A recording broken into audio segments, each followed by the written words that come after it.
ጋሽዬ እንግዲህ ወደ አዲስ አበባ ሊመጣ ነው። እንግዲህ ያልተስተካከለልኝ ነገር አለ፣ እንድስተካከልልኝ የሚፈልግ ነገር አለ።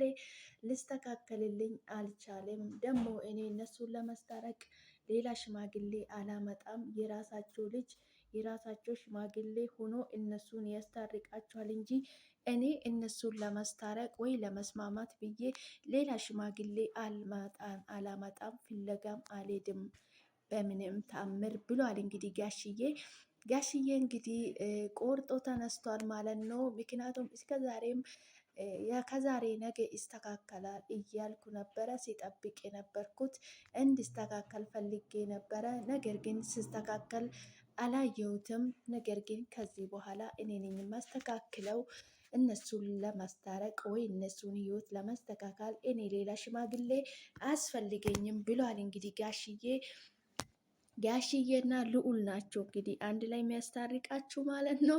ሰላም ሰላም፣ ውድና ቤተሰቦቼ እንኳን ወደ ቤቴ በሰላም መጣችሁ። ሼር፣ ላይክ፣ ሰብስክራይብ በማድረግ ቤተሰብ ይሁኑ። እንግዲህ ትኩስ ወሬ ነው ይዤ የመጣሁት ማለት ነው።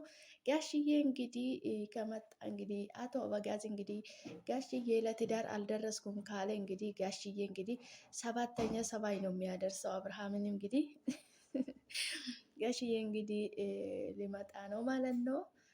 አባታችን ፈጣሪ እድሜና ጤና ይስጥ። ከአንተ ስትገባበት ሁሉም ነገር ሰላም